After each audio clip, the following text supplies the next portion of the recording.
নমস্কার, আমি আইআইএমএস স্টুডেন্ট শ্রেয়া রয়, electrician first year batch 2। আর আমি আয়ুষ বিশ্বাস, আইআইএমএস স্টুডেন্ট ইলেকট্রিশিয়ান ব্যাচ 2। তো এখানে আজকে আপনারা দেখতে পাচ্ছেন এখানে রয়েছে একটা 230 ভোল্ট এসি সাপ্লাই এক্সটেনশন।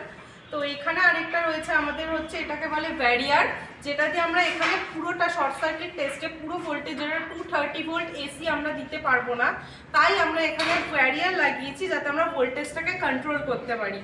তারপরে এখানে রয়েছে ভোল্ট মিটার। ভোল্ট মিটারে আমরা ব্যারিয়ার দিয়ে কতটা ভোল্টেজ আমরা পাস করছি সেটা আমরা এখানে ভোল্ট মিটারে দেখতে পাবো। তারপরে রয়েছে অ্যাম্প মিটার। শর্ট সার্কিট টেস্টের আমাদের অ্যাম্প মিটারে বসানোর কারণ হচ্ছে এটা আমরা কারেন্টটা কতটা যাচ্ছে সেটা মেজার করা। আর আমরা এই শর্ট সার্কিট টেস্টে যেটা আমাদের রেটেড কারেন্ট রয়েছে ওটা পুরোটা পাস করেই ভোল্টেজটাকে কন্ট্রোল করে আমরা কপার লস বার করব, যাতে আমাদের পুরো রেটেড কারেন্টটা যাবে সেটা আমরা অ্যাম্পিটারের সাহায্যে দেখতে পাবো এবং আমরা পুরোটাই রেটেড কারেন্ট দেব। ঠিক আছে, তারপরে আছে আমাদের ওয়াট মিটার। ওয়াট মিটারের মাধ্যমে ওয়াট মিটারের যে রিডিংটা হবে সেটাই হচ্ছে আমাদের কপার লস। আর তারপরে তো এই যে ট্রান্সফরমার দেখতেই পাচ্ছেন, ট্রান্সফরমারের এটা হচ্ছে এইচভি সাইড, এটা হচ্ছে এলভি সাইড। এইচভি সাইডটাকে কানেকশন আমরা বলে দিচ্ছি, এইচভি সাইড এরকম কানেকশন, আর এলভিটাকে আমরা শর্ট করে দিয়েছি। আরও আমরা এখান থেকে পুরো কানেকশনটা দেখাচ্ছি। তো এখানে আপনারা দেখতেই পাচ্ছেন এই যে 230 ভোল্টটা আসলো, ব্যারিয়ারের সাথে ভোল্ট মিটারের কানেকশনটা হলো প্যারালালে। তারপরে এটা সিরিজ হয়ে আসলো, ভোল্ট মিটার দিয়ে একটা সিরিজ হয়ে আসলো কমনে অ্যাম্প মিটারের। আরেকটা হবে হচ্ছে নিউট্রালে যাবে, আর একটা হচ্ছে অ্যাম্প মিটারে যে 5A যেই টার্মিনালটা আছে সেই টার্মিনালটা ঢুকছে দেখুন আমাদের ওয়াট মিটারের এমএ। একটু জুম করে দেখিয়ে দিলে আপনারা ভালো করে বুঝতে পারবেন। এই দেখুন এম আছে এখানে আমাদের লেখা ওয়াট মিটারের।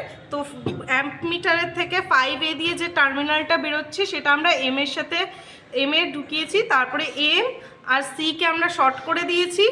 আরেকটা আমাদের ওয়াট মিটারে আছে এল টার্মিনাল দিয়ে একটা আমাদের কানেকশান বেরিয়ে ঢুকবে এইচভি সাইডে, আর নিউট্রাল দিয়ে একটা এই যে তারটা দেখতে পাচ্ছেন, নিউট্রাল দিয়ে একটা তার ঢুকবে এইচভি সাইডে।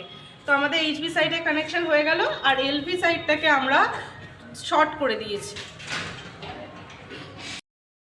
তো এখানে আমরা দেখতে পাচ্ছেন এই এক্সপেরিমেন্টটা যেটা আমরা আপনাদের বুঝিয়ে দিলাম, এবার আমরা আমাদের কপার লসটা বার করব এক্সপেরিমেন্টের মাধ্যমে। শুরু করছি আমরা।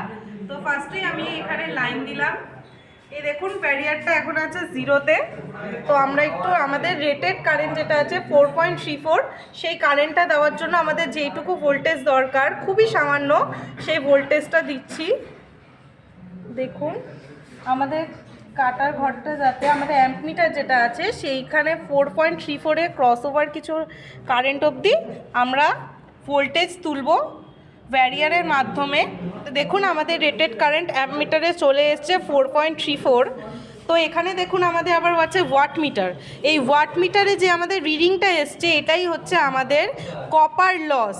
তো এই ওয়াট মিটারের রিডিং এসছে আমাদের 20। তো আমরা এখানে আমাদের শর্ট সার্কিট টেস্টের অ্যান্সার পেয়ে গেছি যে আমাদের কপার লস হচ্ছে 20। তো এখানে দেখতে পাচ্ছেন আমরা যে এক্সপেরিমেন্টটা আপনাদের ইনস্ট্রুমেন্টের মাধ্যমে করে দেখিয়েছি সেই এক্সপেরিমেন্টটার ডায়াগ্রাম এখানে আমাদের রয়েছে। তো এই ডায়াগ্রামটা আমরা কি দেখতে পাচ্ছি, শর্ট সার্কিট টেস্ট লেখাই আছে। এখানে হচ্ছে 230 ভোল্ট এসি আমরা সাপ্লাই করছি, একটা ফেজ একটা নিউট্রাল।